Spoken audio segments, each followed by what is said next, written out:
Bonjour, je suis Céline du blog Made by Célinette et je vous retrouve pour un nouvel épisode de podcast et ce sera l'épisode de février. D'abord, je voulais vous remercier pour tous les retours super positifs que j'ai eus sur le changement de format et même sur la partie blabla. Donc, je vous remercie beaucoup.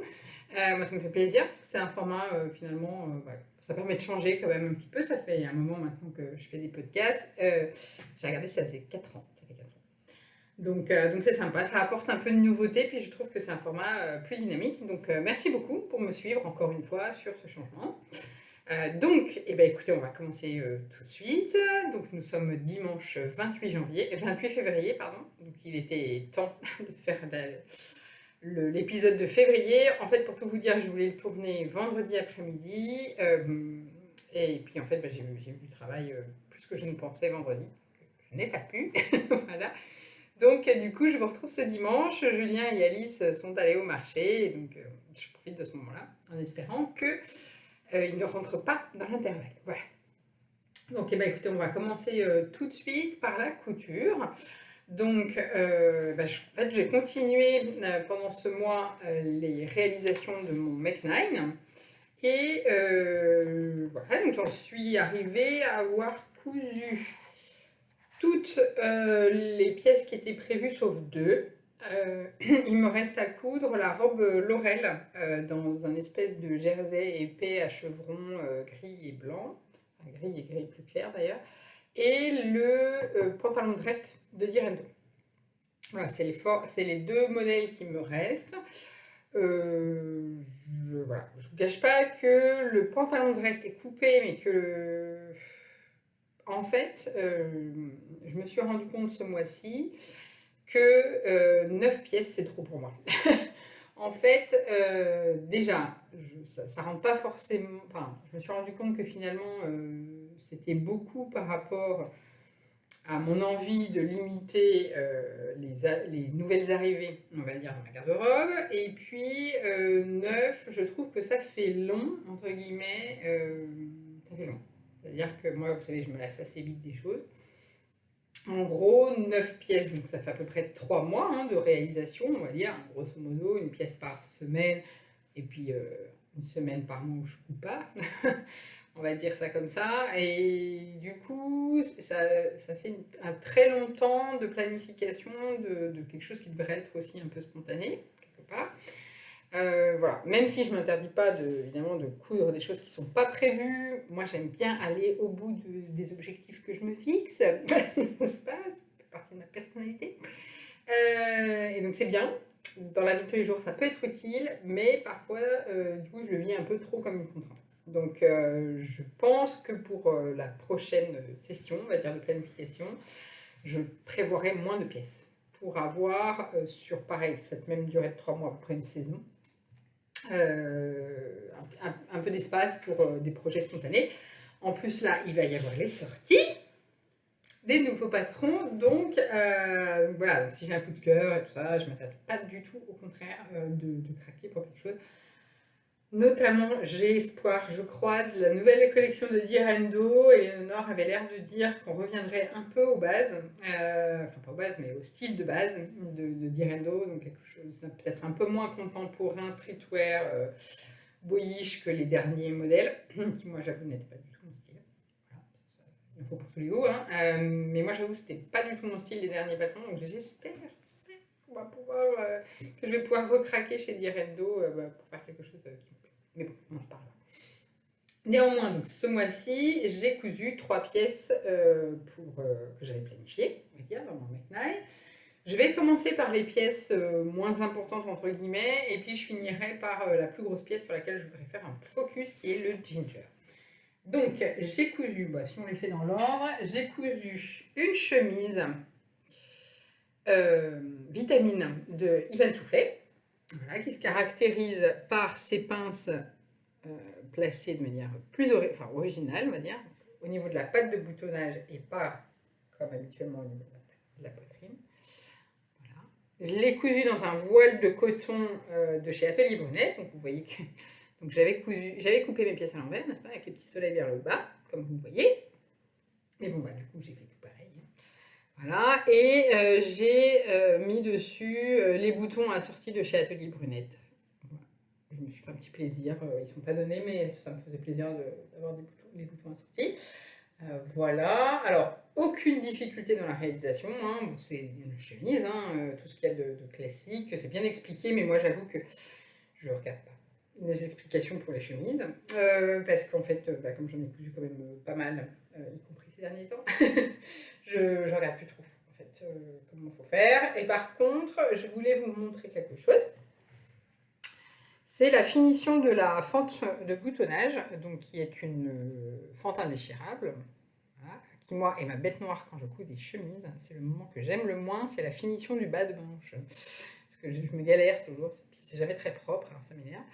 Mais là, j'ai suivi le tuto de les ateliers Rachel Lajoie. Donc je vous avais déjà parlé parce que j'avais utilisé son tuto de pose de biais en encolure. Et là, j'ai utilisé son tout dernier tuto qui est la fente indéchirable. Et c'est très propre. Ah, non, un petit fil qui dépasse. Et c'est super propre. Vous voyez, donc fermé, ça donne ça. Alors, moi, ce que j'aime bien, c'est que là, c'est relativement lisse par rapport à des fois où, vous savez, ça fait un petit... Voilà, oui, je sais. Il n'y a que moi qui le vois, mais moi, ça me saoule. Voilà, et alors l'intérieur, c'est très propre aussi. Vous voyez,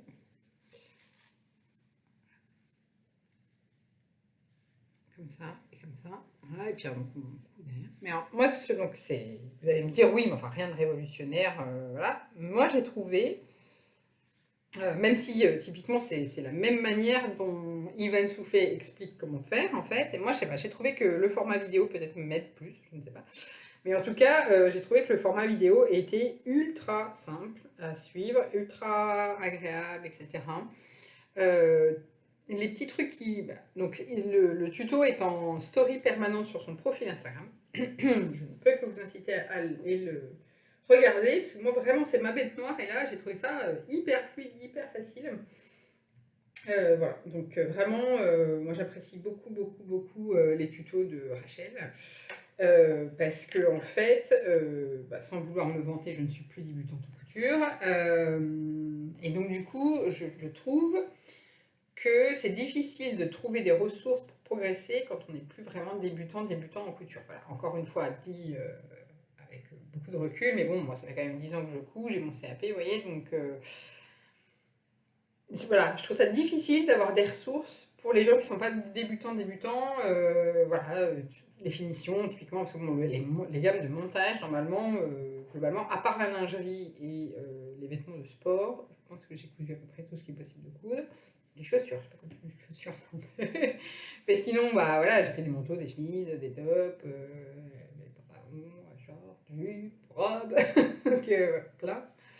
Donc voilà, mais donc du coup moi je recherche bah, toujours à progresser, donc plutôt vers les finitions, donc voilà. Donc ça c'est vraiment une mine pour les gens qui ne sont pas débutants, et puis même pour les débutants qui veulent bien faire du premier coup, hein. Voilà, c'est vraiment une mine d'or, parce qu'elle est couturière professionnelle, donc du coup c'est vrai que c'est top. Voilà, donc je l'aime beaucoup, je la porte beaucoup, enfin les manchons parfaitement à la longueur, hein. J'arrête, hein, j'ai dit, j'arrête de raccourcir les manches, donc là c'est parfait, j'ai rien touché. Voilà. Je sais plus, je crois que j'ai peut-être raccourci d'1 ou 2 centimètres, parce que comme d'habitude j'ai une petite stature, mais sinon impeccable, et alors surtout, donc le tombé est parfait, c'est-à-dire la ligne d'épaule bien comme il faut, voilà. Ce qui signifie que moi, pour moi, la carrure d'eau est parfaite, c'est-à-dire que vraiment, voilà. Donc, bon, bah, voilà, c'est cette chemise-là. L'autre fois, je vous parlais du modèle de base pour moi de la chemise. Bah, pour moi, c'est la vitamine.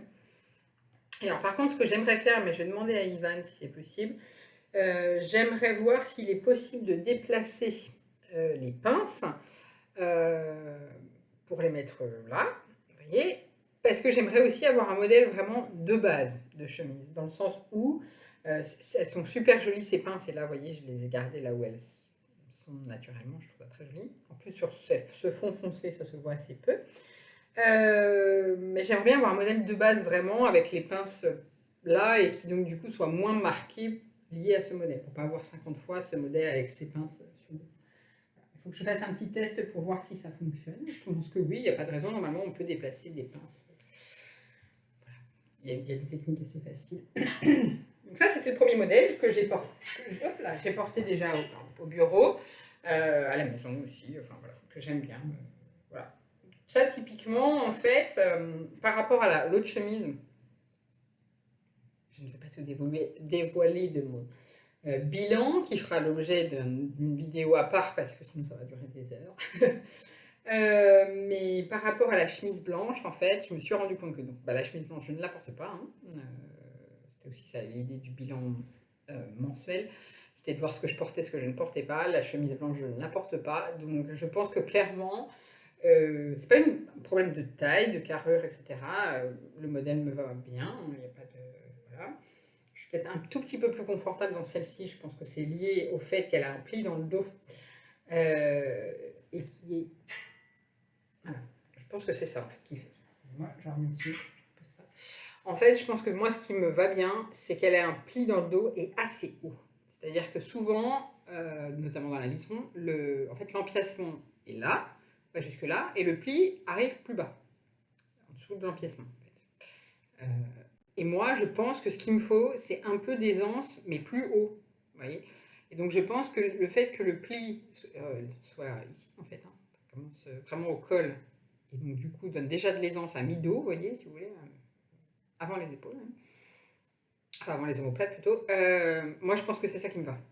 Je pense que c'est ça qui fait que pour moi, elle est très confortable, c'est qu'il y a un peu d'aisance un peu plus haut dans le dos. Vraiment, voilà, si je devais retenir un seul patron de chemise, pour moi, ce serait celui-là. Elle a tout en fait pour moi. Elle est classique et en même temps, voilà, elle est vraiment parfaite. C'est vraiment le modèle qui me va le plus. C'est pas grave. Hein. Après, je ne m'interdis pas de faire d'autres modèles de chemise, hein, mais en tout cas, on va dire par défaut, ce sera ce modèle. Alors ensuite, oui, je disais, et donc par rapport à ma chemise blanche, je pense qu'en fait, moi, ce que j'aime, c'est les chemises, mais avec un tissu plus souple. C'est-à-dire que je pense que typiquement la popeline, qui est normalement le tissu de base pour faire les chemises, c'est trop raide pour moi. C'est-à-dire que en fait, pareil, je ne dévoile pas le contenu d'une future vidéo, mais j'ai commencé à réfléchir en fait à ma garde-robe, etc. Oui, c'est le printemps, hein, donc c'est la saison pour moi pour avoir ce genre de réflexion. Moi, je pense que vraiment, une des vertus cardinales de mes vêtements maintenant, ça doit être le confort, le fait de me sentir à l'aise dedans. Parce qu'en fait, je me suis rendu, comme pour tout le monde, hein, je me suis rendu compte que si je me sens pas à l'aise dans mes vêtements, je me sens pas bien, tout simplement. Et donc, voilà. Donc moi, c'est vraiment la vertu la plus importante, c'est le confort. Vraiment, c'est ça qui correspond à mon style de vie. Oui, j'ai relu le Dressing Code il n'y a pas longtemps. Je suis en train de le relire plutôt. Et donc moi, vraiment, le confort, c'est vraiment la vertu cardinale qui correspond à mon style de vie. Aujourd'hui, j'ai pas plus envie de mettre de contraintes liées à ça, parce qu'en fait, sinon, ça me parasite l'espace mental, et j'ai pas envie de consacrer plus d'espace mental que nécessaire à mes vêtements. Voilà. Donc là, je fais un investissement en y reconsacrant du temps, mais vraiment, l'objectif, c'est d'arrêter d'y penser autant. Voilà. Et donc, du coup, vraiment, le confort, c'est le plus important. Et pour les chemises, le confort, pour moi, ça se traduit. La chemise qui est un vêtement plutôt formel, vous voyez, qu'on ne fait pas en jersey, par exemple. On pourrait, mais. Moi, c'est vraiment. Ça passe par des matières souples et par une certaine aisance. Voilà. Finalement, si je devais traduire la notion de confort dans une chemise, c'est ça. C'est une certaine aisance et des matières souples. Voilà, donc viscose ou voile de coton, gaz, de manière générale, des choses qui ont dû draper, qui sont légères et qui ont dû draper. Je pense que ce serait ça. Voilà. Enseignement lié à la réalisation de 3 chemises dans mon Make 9. Finalement, ce serait ça que j'en tire. Ce serait donc le modèle Ivan soufflet à vitamine et puis plutôt des matières souples avec cette aisance un peu haut dans le dos. Ensuite, l'autre modèle, parce que ça fait déjà 15 minutes que je parle sur cette chemise, alors que j'avais dit que c'était un modèle dont je ne voulais pas parler longtemps. C'est pas grave. L'autre modèle que j'ai réalisé, c'est la robe Laura de la Maison Victor. Donc voilà, alors là, parfait, confort, on est au top. Hein. C'est-à-dire que donc, je l'ai réalisé dans un Milano, voilà, dans une couleur que moi j'aime beaucoup, qui est une espèce de bleu vert, plutôt bleu, hein, plutôt bleu-gris que on dirait teal en anglais, je dirais, donc une espèce de bleu-vert un peu pétrole. Voilà. Je vais arrêter d'essayer de décrire. Elle est de la bonne couleur normalement à l'écran. Que j'avais acheté chez, je sais plus qui, Fairy Factory, je crois, lors du dernier salon. On ne saura même plus dire en quelle date. Voilà. Bon, c'est pas une surprise, mais ça a été repoussé en novembre. Quoique je crois que l'AEF n'a pas encore été repoussé. Enfin, je vois pas très bien comment fin mars on pourrait organiser l'AEF. C'est prévu pour l'instant du 17 au 21 mars, 18 au 21 mars. Date qui me convient parfaitement puisque c'est le jour de mon anniversaire, le 21. Du coup, je me suis dit, allez, je vais faire plein de cadeaux. Mais non, je pense que non. C'est pas tellement dans ce mood-là. Bref, en tout cas, je l'avais acheté donc, au dernier CSF, il me semble. Donc, je l'ai réalisé en 40, sans fermeture éclair, comme la plupart des filles qui la réalisent, j'ai l'impression de la réaliser sans fermeture éclair. Et ça marche très bien, il n'y a pas de problème, effectivement, ça passe très bien. J'ai pas fait de modification au niveau de la taille. Je vais vous le voyez en entier. Voilà. Donc c'est une robe qui est plutôt moulante au niveau de la... Parce qu'en fait, la jupe revient comme ça. Elle n'est pas droite sur le bas, elle est, vous voyez, légèrement formée, on voit qu'elle se rétrécit vers le bas.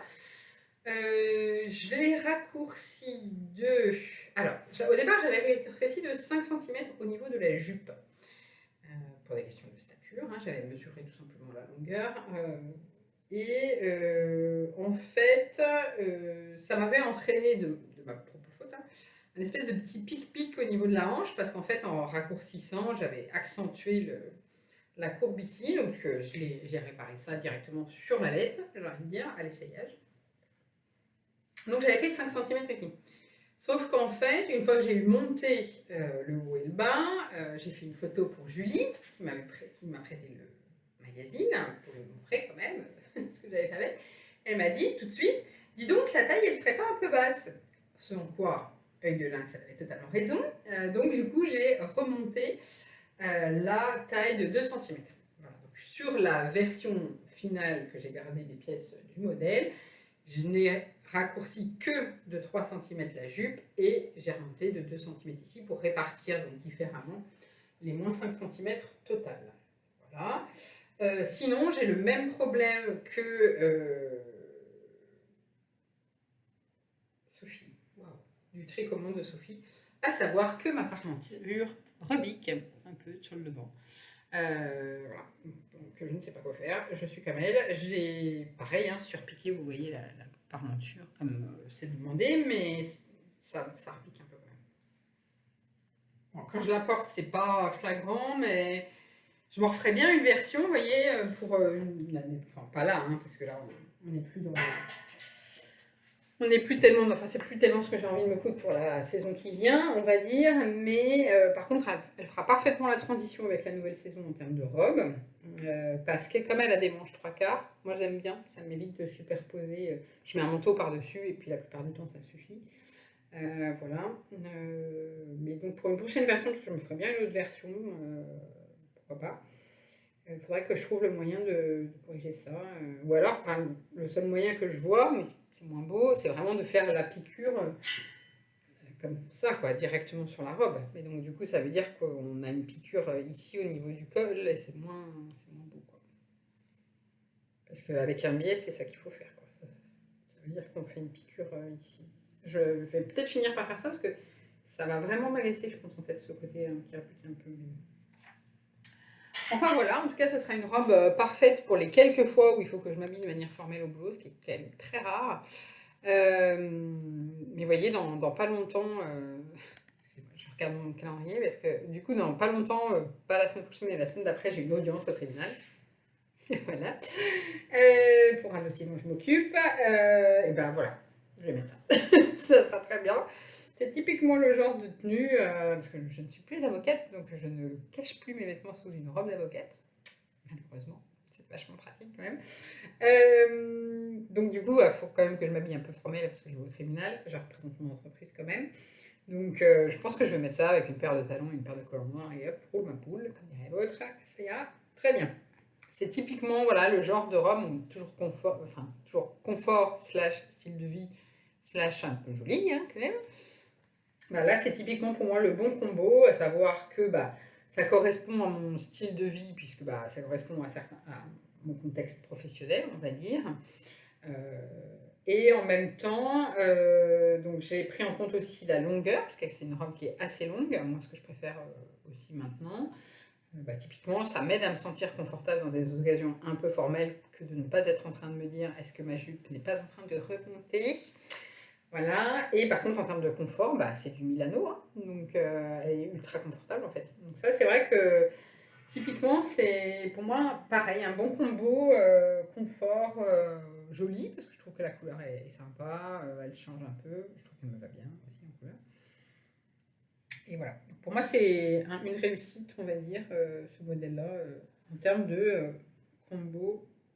Regardez, j'ai l'impression que oui.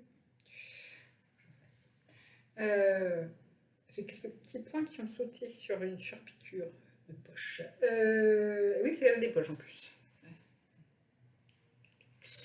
Voilà, donc un très bon modèle, aucune difficulté de montage, honnêtement, elle est assez rapide à faire. Après, il faut être un petit peu soigneux parce qu'en fait, il y a des raccords entre les pinces du buste et les pinces de la jupe. Enfin bon, vous prenez 2 minutes et ça se fait tout seul. Hein.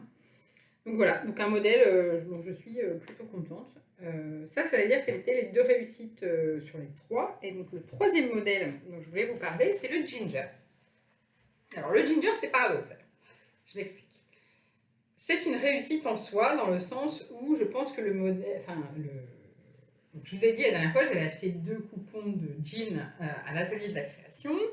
J'avais utilisé le coupon noir pour faire une première version slim, mais le tissu étant très épais, faisait plus ou moins une gaine, et des chaussettes de contention au niveau des mollets, donc clairement hyper inconfortable, j'ai jeté. Enfin, je veux dire, il n'y avait pas de manière de rattraper, donc j'ai jeté J'ai jeté. Donc pour le deuxième, je me suis dit, oula, donc... et puis il était un peu serré au niveau de la taille. Et même un peu des fesses aussi. Bref, il était un peu serré. De partout, on va dire. Donc je me suis dit, bah, pour la version d'après, avec le jean brut, je vais faire la version droite, parce que clairement le slim avec cette épaisseur de tissu, ça ne va pas le faire au niveau des jambes. Et puis je vais faire la taille au-dessus, au niveau de la taille et des hanches. En fait, la taille, j'avais déjà fait la taille 12, mais j'avais rétréci à la taille 10 au niveau de la taille. Bon. Donc c'est ce que j'ai fait pour celui-là, donc taille 12 partout. Pour résumer, c'était ça le... Sauf que, bon, bah, à l'essayage, c'était vraiment très large des jambes. Donc, du coup, ce que j'ai fait, c'est que... Bon, il n'est pas passé, hein, il sort de la machine. À l'essayage, c'était vraiment très large des jambes. Donc, j'ai repris au niveau des cuisses, et puis jusqu'en bas, moins 0,5 de chaque côté. Donc, 2 cm de moins en tout sur la jambe. Ça l'a fuselé un petit peu. Après, c'est censé être un jean droit. C'est pas censé être un jean slim. Hein. Au niveau des hanches, c'est parfait. C'est-à-dire que ça plisse pas, ça poche pas, j'ai pas trop de tissu ici. En même temps, j'ai de la place pour bouger mes fesses dedans. Donc ça, c'est parfait, rien n'a changé, ni la fourche, ni rien du tout. Ça, merci Claudette. C'est toujours la partie la plus difficile pour moi à ajuster. C'est au niveau de l'entrejambe, hein, et puis des hanches de manière générale. Donc ça, rien à toucher. Sauf qu'au niveau de la taille, c'est un peu trop grand. Je ne sais pas ce qui s'est passé. Alors, c'est un petit peu trop grand. C'est bien le problème. C'est que c'est un petit peu trop grand quand je l'ai porté un peu. C'est-à-dire que là, il sort de la machine à laver, il est parfait. Parce que le jean s'est rétracté, vous voyez. Donc là, il est parfait. Sauf que dès que je le porte un petit peu, parce que moi, mes jeans, je ne les porte pas un jour et je les lave, vous voyez. Je les porte plutôt 2-3 fois avant de les laver. Sauf si, évidemment, ma fille a fait une tache dessus, mais bon... Voilà, globalement, c'est ça. Et donc, du coup, bah, quand je l'ai un peu porté, le jean s'étend, enfin, voilà, se détend un peu, et donc, du coup, il est un peu large à la taille, du coup, il descend un petit peu, et donc, du coup, je me retrouve à, pour le coup, avoir la fourche un peu basse. Mais bon, ça, je pense que c'est un peu le problème des jeans, de manière générale, c'est que soit ils sont un peu serrés quand on les enfile la première fois, soit ils sont bien quand on les enfile la première fois, et quand ils se détendent, ils sont un peu trop grands. Mais ça m'a fait pareil avec les jeans du commerce. Donc, bon, voilà. Donc, il est bien, mais voilà. Alors peut-être, il faudrait peut-être que, pour qu'il soit parfait, en tout cas trouver le compromis entre les deux, ce serait peut-être de reprendre d'1 centimètre à la taille. Pour qu'il soit un petit peu plus serré quand je l'enfile, mais qu'en se détendant, ben voilà, trouver le compromis. Je pense que si je devais trouver un compromis, ce serait celui-là. Et par contre, le reste, il est bien. Alors après, c'est un jean droit, et en fait, c'est moins ma coupe. Voilà, pareil, on va dire si c'est moins ma coupe. Moi, c'est le slim. Je pense que c'est slim. Faut que j'arrête d'essayer de faire d'autres formes de pantalons, parce que vraiment, ma forme, c'est le slim. C'est ça ce dans quoi je me sens à l'aise. C'est la partie de mon corps sur laquelle je préfère accentuer, vous voyez, le regard. Donc bon. En tout cas, bon, en termes de réalisation, j'ai surpiqué, je l'ai fait comme un vrai, hein, voilà. Donc j'ai surpiqué, j'ai même fait le petit arrêt au niveau de la poche, comment je me suis galérée là, mais bon, bref, je voulais absolument, donc je n'ai pas renoncé. J'ai utilisé un point spécial de ma machine à coudre, mais il y a quand même de l'épaisseur là, et même avec une grosse aiguille et tout ça, c'est quand même pas la partie la plus facile à faire. De même que sur les passants, là, le bas, c'est galère à chaque fois. D'ailleurs, je l'ai fait en bleu marine, parce que comme c'est un peu aléatoire, voilà, j'ai préféré pas trop accentuer, vous voyez, cette partie-là.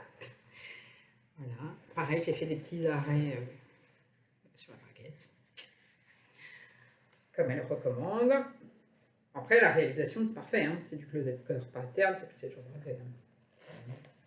Hyper bien expliqué, la braguette hyper bien expliquée aussi. Hein, c'est une vraie braguette avec une patte pour protéger là, et tout. Donc. Et alors, ce qui est vachement bien, il y a 2 manières de monter le fond de poche. Et donc, il y a une des 2 manières, celle que j'ai choisie. Le fond de poche est pris en fait dans la braguette, en fait, dans le fond de la braguette. Ce qui permet en fait de stabiliser le fond de poche, et comme ça il ne remonte pas du tout. Et donc du coup, parce qu'il est accroché là, vous voyez, donc il ne peut pas, il ne se balade pas. Donc c'est pas mal. J'ai trouvé ça vachement bien. Et effectivement, c'est la manière dont sont montés normalement les fonds de poche dans les jeans. J'ai fait la petite poche, tout comme un vrai. Et j'ai même posé, donc je m'étais acheté le kit, le hardware kit, donc le kit de matériel pour faire les jeans de... Oula.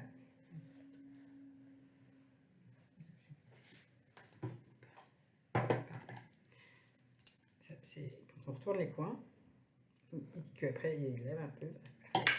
Hop, donc j'avais acheté le kit de matériel pour faire les jeans, donc j'ai pas posé les rivets, mais par contre j'ai utilisé le bouton spécial jean, comme ça, et puis comme ça.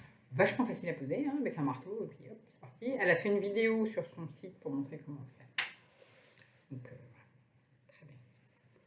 Elle l'explique même, je trouve ça vachement bien, enfin vraiment, elle pousse le souci des explications super loin. C'est-à-dire qu'elle explique même comment, enfin, à quel endroit fixer le bouton. Et c'est pas forcément là où j'aurais spontanément posé le bouton. Donc du coup, vraiment, elle explique vraiment tout, quoi. C'est-à-dire que vous voyez, en fait, quand il est fermé, elle explique vraiment qu'il faut le poser au plus près du bord, en fait. Alors que moi, habituellement, je fixe le milieu de la boutonnière.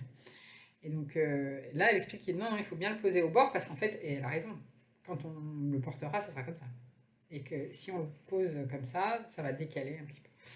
Donc, mais bon, c'est du closet corps pattern, c'est absolument parfait. Moi, vous connaissez mon amour immodéré pour ces patrons qui ont le bon goût de m'éviter beaucoup de modifications parce qu'il semblerait que j'ai une stature et une morphologie qui correspondent bien à leur patron, et quand même du coup ça me voilà, moi j'aime beaucoup, les explications sont super bien, elles existent en français, donc c'est top, c'est top, c'est top.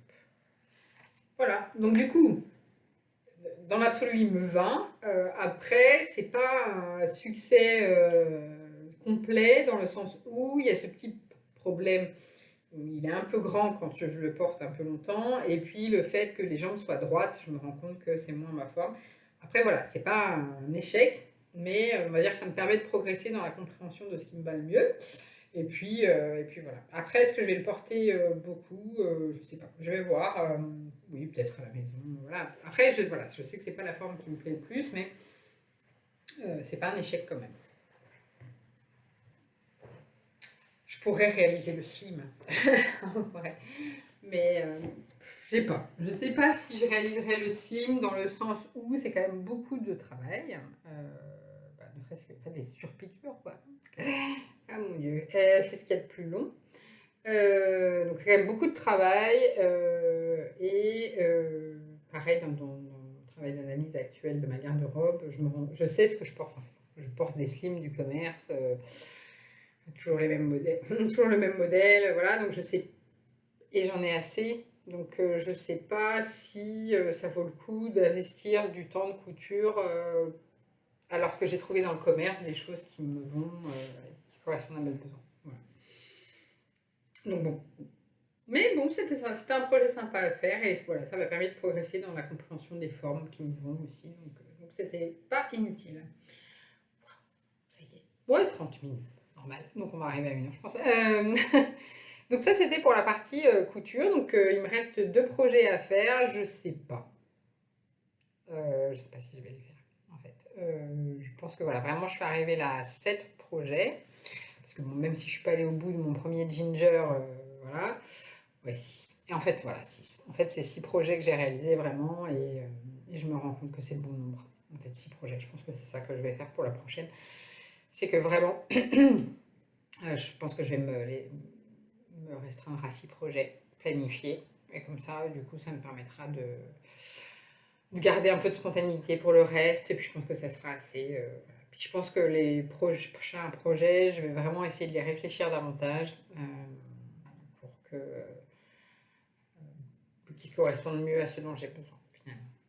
Voilà, donc ça c'était pour la partie couture. J'ai pas acheté. Si, je suis allée au marché Saint-Pierre. J'ai acheté du tissu. Oui, j'y suis allée. La dernière fois, je vous avais dit, je vais peut-être faire une virée. J'y suis allée. J'ai trouvé du tissu. Voilà. Après, j'avais pas forcément d'idée de ce que je cherchais. Et donc, du coup, j'ai beaucoup erré, telle une âme en peine. Mais j'ai pas forcément acheté énormément. Donc, voilà. Après, j'ai du tissu que je vais utiliser pour les projets qui sont déjà planifiés. Donc, ça, c'est cool. Mais j'ai pas acheté énormément de tissu. Par contre, du coup, comme j'ai avancé sur ma réflexion sur les futurs projets que je veux faire, là, je sais quel tissu je cherche. En fait, c'était ça. C'est que j'avais pas envie d'acheter pour acheter, et en même temps, je savais pas exactement ce dont j'avais besoin. Donc, j'étais un peu entre deux. Mais c'est pas grave, j'y retournerai, hein. Y a pas de souci.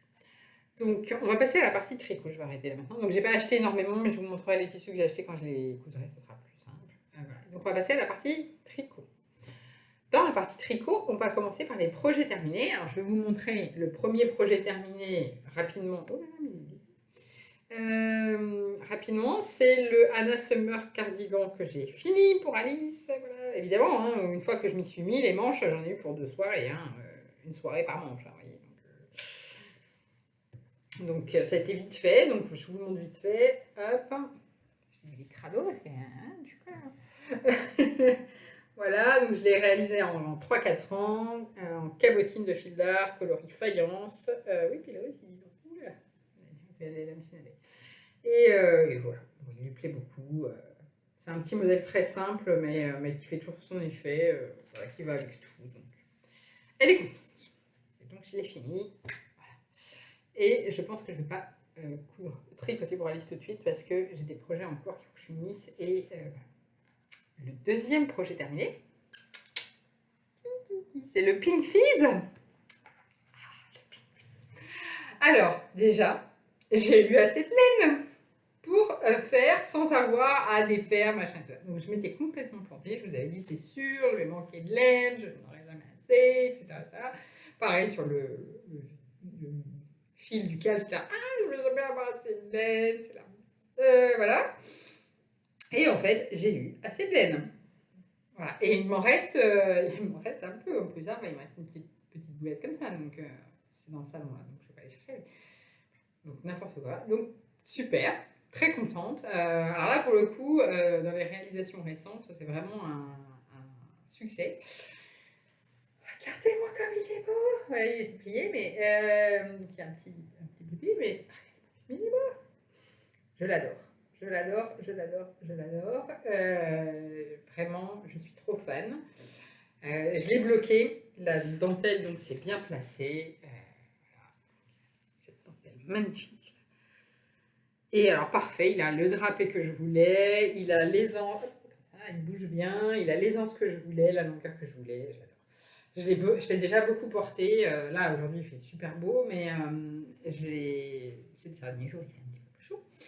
Mais on a quand même eu de la neige, je vous rappelle, en février, donc je l'ai beaucoup porté, je l'adore à la maison et tout. Alors là, pour le coup, il est pile poil dans ce que j'aime porter, avec cette aisance, ce confort. Vous voyez là, une de mes silhouettes, moi, c'est clairement un top loose. Alors celui-là, je le catégoriserais même dans l'extra loose. Hein, moi, j'aime bien les tops avec un peu d'aisance. Alors, par exemple, comme celui que je porte aujourd'hui, hein, qui est le chemisier de reste de Direndo, que j'avais fait l'année dernière, que j'ai ressorti. Très contente de le retrouver. Voilà, où il y a de l'aisance, hein, vous voyez, il n'est pas collant. Donc, moi, j'aime bien quand il y a de l'aisance comme ça, mais vous voyez, au niveau de la taille, bon. Au niveau des hanches, il y a de l'aisance aussi, hein, mais moins, forcément. Je pense qu'il y a 10 cm peut-être. Un peu plus, peut-être 10 cm au niveau des hanches, c'est ce qu'il me faut. Moi, c'est ce que j'aime, parce que j'ai pas de slip. Et celui-là, il y a plus. Clairement. Vous voyez, voilà, on est un peu plus. Quoique, normalement, je suis même pas sûre, parce qu'en fait, en vrai, il fait 112, et mon tour de hanche, non, c'est même moins, en fait, il fait 112 et mon tour de hanche, c'est 103. Voilà. 9-10 cm, vous voyez, aux hanches, c'est parfait. Là, c'est sa forme boîte qui fait qu'on a l'impression qu'il y a plus d'aisance, bien sûr.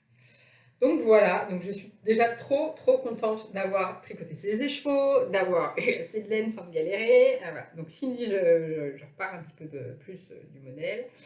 C'est donc le Pink Fizz de Andrea Mori que j'ai tricoté dans de la laine pelote vagabonde, la base abri, et dans un mohair que j'ai teint avec ma copine Valérie. Voilà, pour aller avec, et qui va parfaitement avec, je dois dire. Voilà, donc c'est un modèle bottom-up, avec donc des bandes de dentelle devant et dans le dos qui sont voilà, vraiment magnifiques. C'est-à-dire que c'est pas un tricot 0 sabot. Ça, c'est sûr que la dentelle, elle est quand même, faut suivre quoi. C'est-à-dire que, et encore, faut suivre quand on est en rond. Ça va encore. Il faut suivre. Moi, j'ai toujours eu mon diagramme et je colorie chaque ligne, voilà, parce que, sans même parler de retenir évidemment les répétitions. Alors, quand on passe en aller-retour, c'est horrible. Alors au début, moi, je m'étais trompée sur même la manière de lire le diagramme, vous voyez. Donc, pourtant, c'est pas la première fois que je lis un diagramme, mais je sais pas, j'ai eu un bug. En fait, je repartais comme une idiote, c'est de droite à gauche quand on est en rond, droite à gauche. Je continuais à faire droite à gauche aussi en aller-retour. Alors que non, pas du tout, c'est droite à gauche à droite pour le retour. Voilà. Donc je lisais à l'envers, tout simplement. Une des instructions. Grave, ça s'est corrigé, et puis après, heureusement que les filles du film m'ont expliqué. Voilà, tout simplement. C'est ça aussi de faire des cales. Et donc, du coup, ouais, en retour, heureusement, c'est pas long, hein. Il n'y a pas trop de hauteur, mais c'est quand même un peu challenging. On fait des rangs raccourcis dans de la dentelle. Ça aussi, c'est sympa. Voilà, il faut se motiver, hein. Puis alors, faut rien faire d'autre, hein. C'est genre en mode tout le monde se tait, je fais mes rangs raccourcis. Voilà, mais on voit bien la pente d'épaule que ça crée, hein. Donc c'est vrai que ça crée un vrai confort. Et ça, honnêtement, moi je vois la différence par rapport au cocoon que j'ai défait, hein, maintenant. Vous allez voir ce qu'on est devenu. Mais je vois vraiment la différence entre ceux qui sont droits, c'est bête, hein, mais entre ceux qui sont vraiment, qui montent droit, et où on fait juste la couture là, mais qui sont comme ça, quoi, rectangulaires, et puis là, et ceux où il y a la pente d'épaule de former, ça n'a rien à voir en termes de confort. C'est incroyable la différence que ça fait, ces quelques petits centimètres de décalage, vous voyez, entre le haut et le bas. C'est incroyable la différence de confort. Je pense que c'était aussi lié à... En fait, je pense que l'inconfort pour moi du cocoon, et même j'ai réalisé en réenfilant mon RL qui a fait pareil, je pense que c'est ça en fait mon problème. C'est que, je sais pas une pente d'épaule particulièrement accentuée, je pense pas. Mais vraiment, ça n'a rien à voir en termes de confort. Enfin, vraiment, voilà, moi je ferais toujours comme ça. Voilà. Quelques rangs raccourcis et vraiment, ça change tout. Voilà. Après, j'ai creusé un petit peu plus en colure que ce qui est prévu par le modèle. Donc en fait, au départ, elle dit de rabattre un certain nombre de mailles. Moi, j'en ai rabattu moins. Et en fait, j'ai rattrapé le nombre de mailles. Donc en fait, j'ai commencé à rabattre pour l'encolure plutôt que prévu. J'ai rabattu moins de mailles que prévu. Et en fait, j'ai rattrapé en faisant quelques rangs. J'ai réparti les mailles d'écart sur quelques rangs. Et après, j'ai fini comme elle disait. Hein, ces fameuses manches qui finalement sont très courtes, donc ils ne consomment pas du tout beaucoup de laine. Elles consomment 20-25 grammes de laine, je dirais, voilà, pour vous donner une idée. Donc finalement, même pas un demi-écheveau, quoi. Donc c'est pour ça qu'en fait, j'ai eu assez de laine, c'est que effectivement, il a fallu que je commence un petit peu mon 3e écheveau pour finir le dos, comme je vous l'avais dit la dernière fois. Mais comme j'ai consommé que 25 grammes de laine pour faire les manches, bah, j'ai eu assez. Je pense qu'il me reste une vingtaine de grammes de laine. Voilà. Donc un modèle avec du challenge, mais vraiment top. Enfin, moi j'ai vraiment adoré. Et là par contre ça vaut vraiment le coup de faire un vrai blocage. Hein, parce que... Et alors moi je l'ai lavé à la machine à laver avant de faire le blocage. Programme laine évidemment, on n'imagine même pas si j'avais dû feutrer au premier lavage. Je pense que là vraiment j'aurais eu les boules. Mais du coup je l'ai... Comme ça a permis de bien l'essorer en fait. Je pense que je vais quand même faire assez souvent ça maintenant, c'est que ça permet quand même d'essorer pas mal mieux que quand, surtout moins déformer la laine que quand moi, même si je fais attention, voilà, ça déforme quand même un peu moins la laine, j'ai l'impression de faire comme ça. Donc avec un essorage doux, mais quand même. Voilà, je l'adore.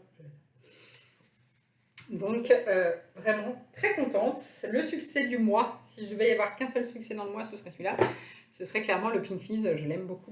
Alors je pense que là pour l'instant je le garde, mais il va bientôt descendre la cave. Parce que on espère quand même qu'on va vers le printemps, donc je le garde encore un petit peu parce que c'est vraiment mon préféré. J'ai descendu, vous voyez, mon Enchanté de Atelier Émilie, mon RL hier aussi. C'est vraiment un de mes préférés, donc je le garde pour les jours où il fait froid. Et en projet en cours, j'ai un test pour Aurélie Lapoule, donc je ne vais pas montrer parce que c'est un test secret qui sortira mi-avril. Donc c'est dans un mélange mohair et fingering. Moi j'ai utilisé, j'utilise de la Flora de Drops, voilà, pour le fil fingering, et puis du mohair Reco Design pour le mohair. J'ai fait mon échantillon, je vous montre pour vous montrer la couleur que j'utilise, qui ne vous étonnera pas puisqu'elle est dans ma palette. J'ai refait ma palette. Elle est dans ma palette et donc du coup, j'utilise ça. Il faut que j'avance parce que là, j'ai eu un petit passage à vide de quelques jours sur le tricot.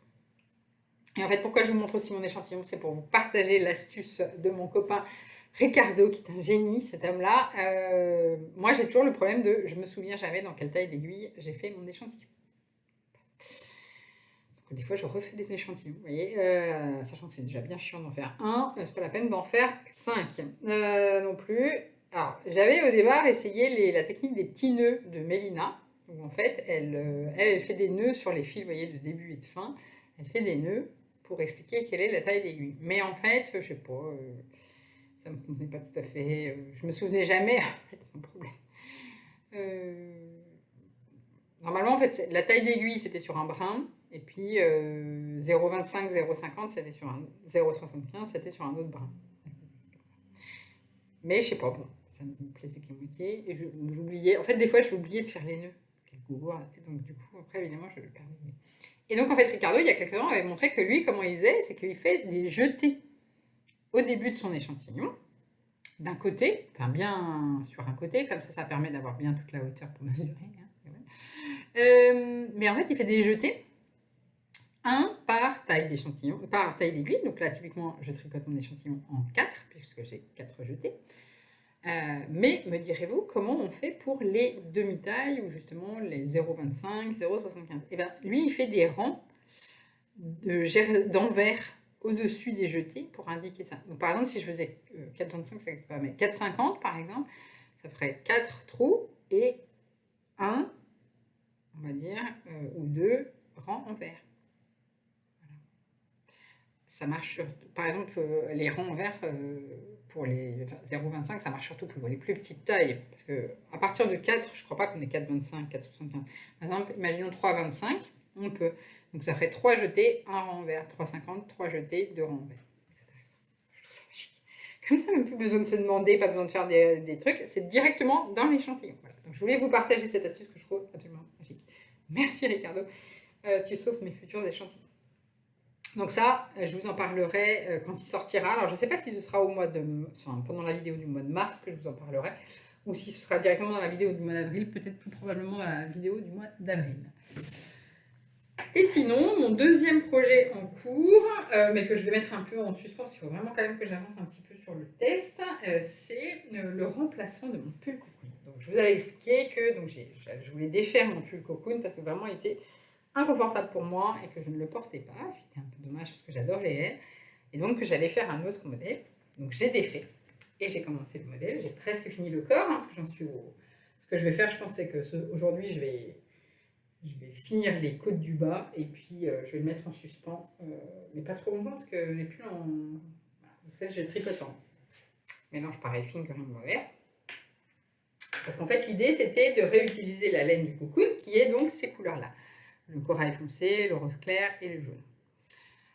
Mais j'avais pas envie de refaire un modèle à grande rayure comme j'avais fait pour le cocoon. Alors j'ai décidé de faire le Arrow Sweater de Petite Knit, qui est un pull à rayures, comme vous pouvez voir.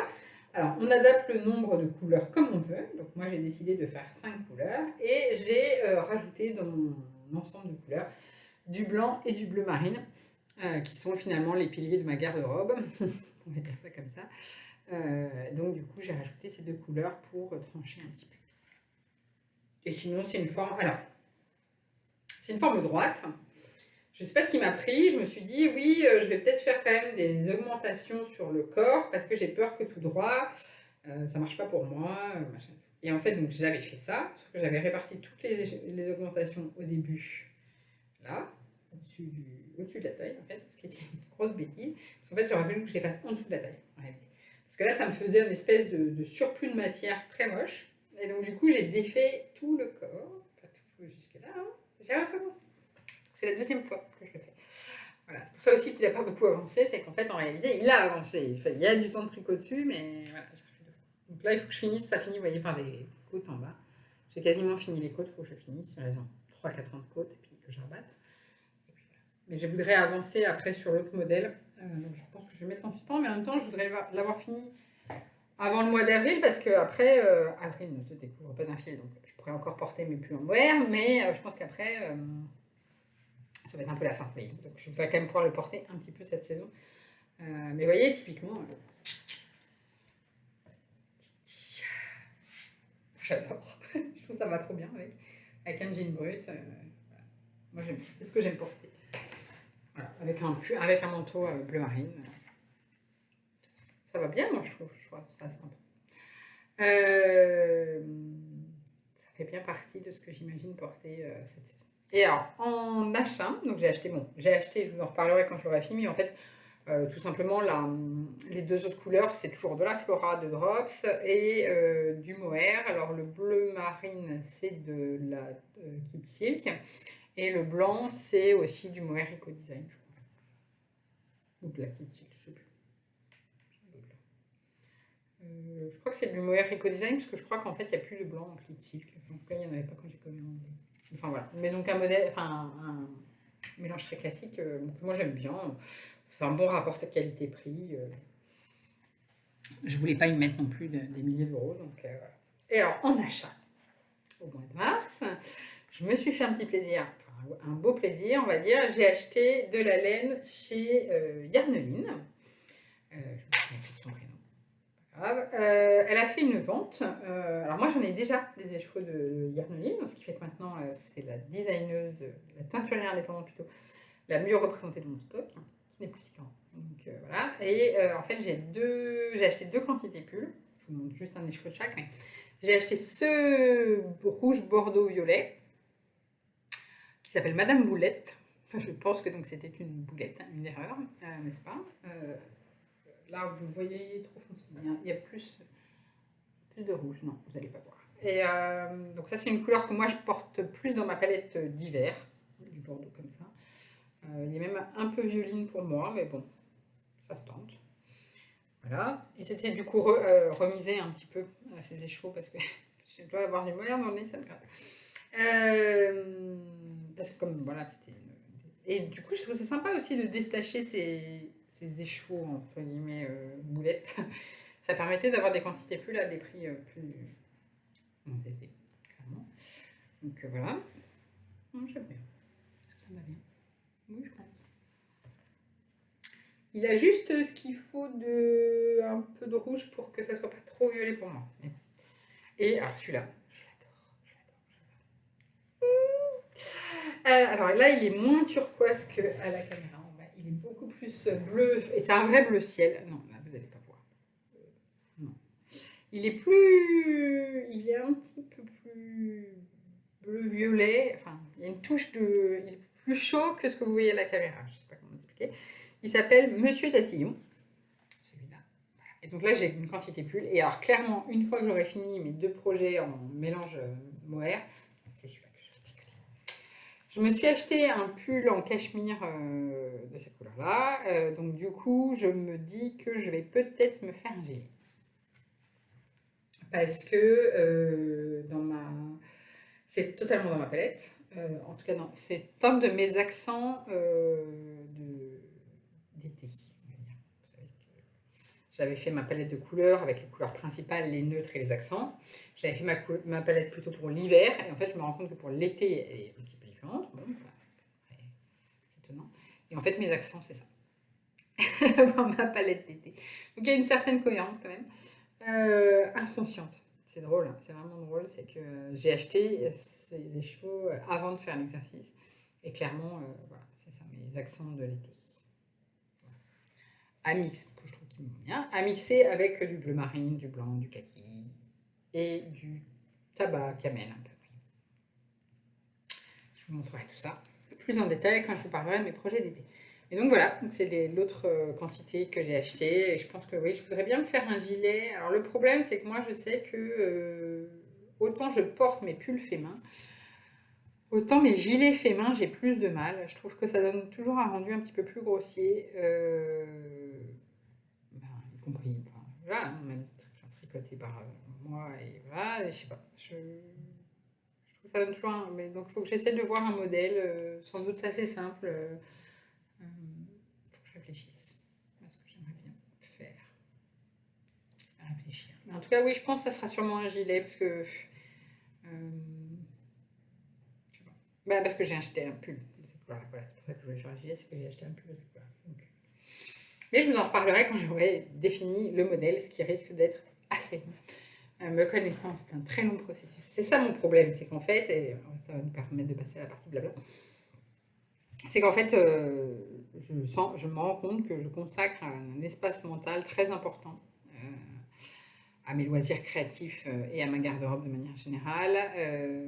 Donc moi, je veux continuer à avoir ces loisirs créatifs, il n'y a pas de problème là-dessus, mais pas forcément d'y consacrer autant de temps. Je vous avais dit, c'est que ça fait partie de mes bonnes résolutions de l'année, ça fait déjà partie de mes projets qui sont sur mon tableau. Parce qu'en fait, j'ai mon tableau de to-do list qui est là. Et dans mes projets de l'année, il y a apprendre l'italien, diversifier les loisirs et essayer de trouver plus de sérénité liée au sport et à l'alimentation. Je ne cache rien. Ainsi que finir d'aménager l'appartement, aller au Portugal ou en Italie, faire un week-end à Londres et réserver les vacances d'été. Ça, c'est ça mon projet. Donc du coup, pour faire la transition, oui, je disais que effectivement, je voudrais y consacrer un peu moins d'espace mental, mais pour l'instant, je n'y suis pas encore. Et donc, du coup, dans mes projets, voilà, c'était ça la partie blabla. il est temps que ça se finisse, je sens que ça commence à devenir laborieux. Dans mes projets, on va dire annexes, c'est pour vous donner un petit peu de follow-up entre guillemets, de mes projets annexes dont je vous avais parlé la dernière fois. Donc on a eu le call avec la cravate solidaire et la personne de mon travail. Donc on va repousser l'organisation de la collecte pour plusieurs raisons. D'abord, clairement parce que on n'est pas assez nombreux sur site pour que ça soit fluide et pertinent, on va dire, pour l'organisation. Ils travaillent actuellement, alors ils nous ont confirmé qu'il y a beaucoup d'entreprises qui repoussent les collectes à la rentrée de septembre.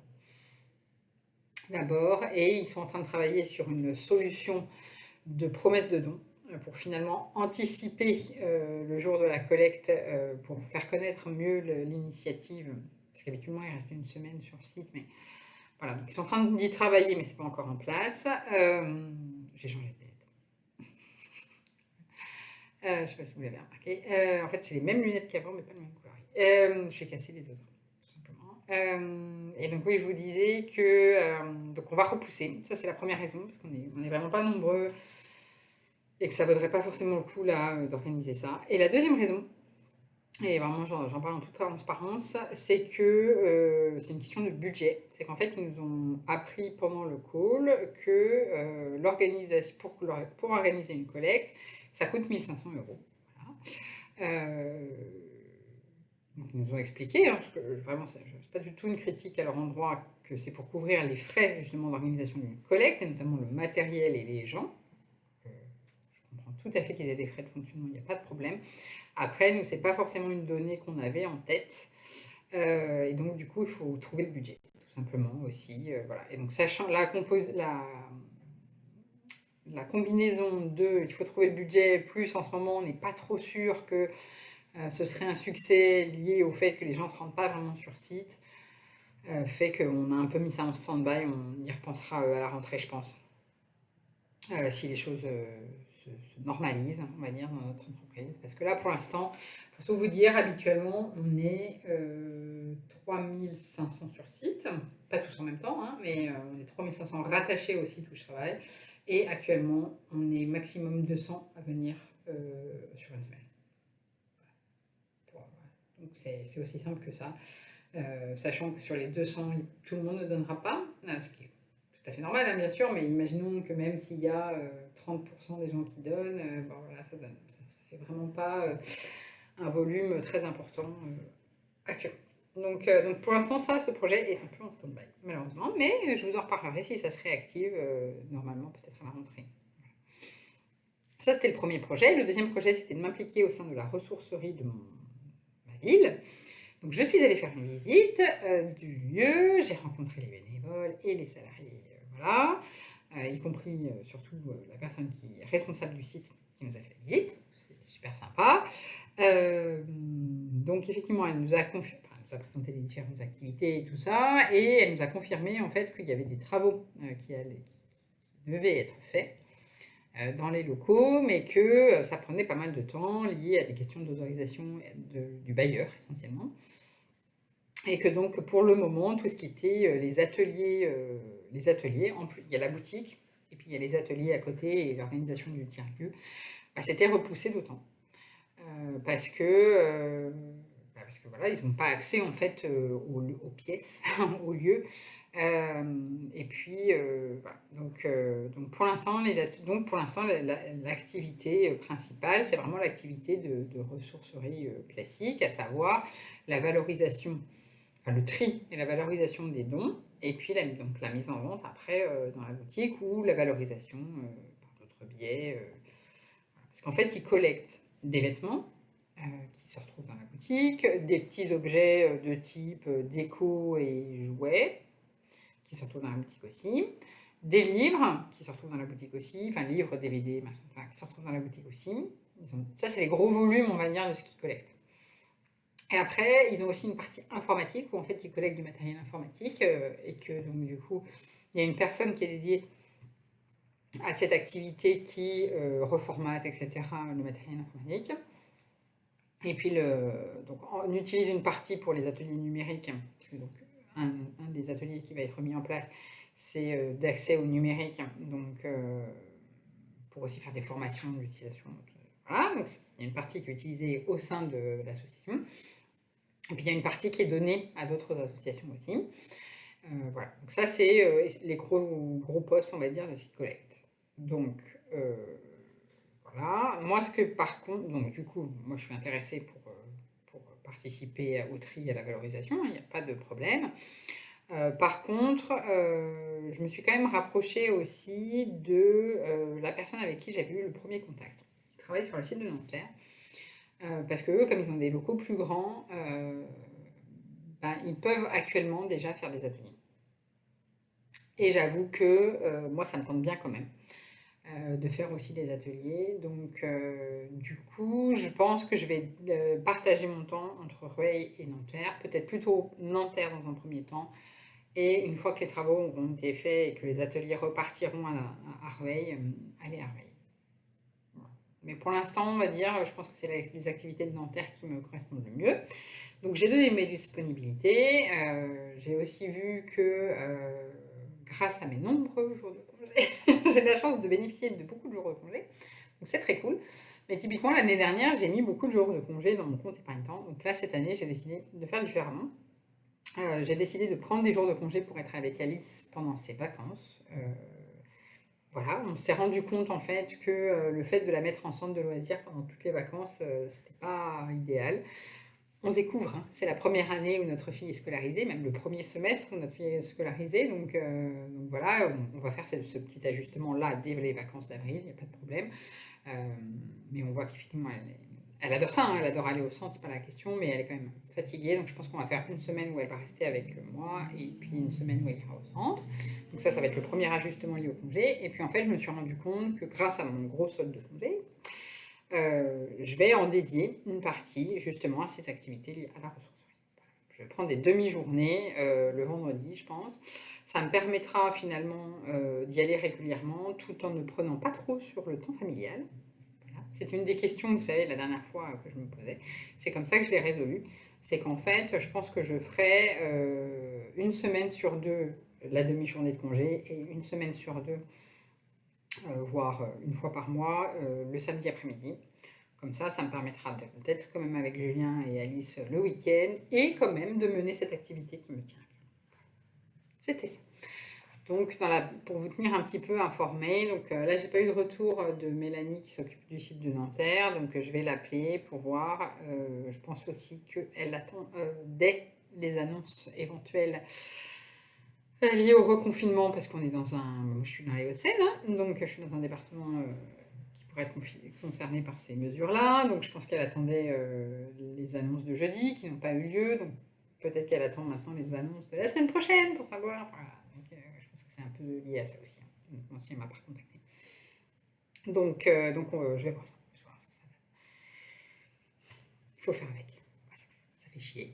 On va dire les choses. Moi, ça me saoule à un niveau comme vous tous, hein, j'imagine. Donc, il faut faire avec. Voilà, tout est un peu repoussé. C'est très frustrant parce qu'on a tous des projets, je pense, qui sont repoussés. Là, j'ai écouté le podcast de Que font mes mains, Cécile et Monsieur. Qu'est-ce que j'adore leur podcast. Voilà, qui ont décidé de repousser le trail tricot cette année également.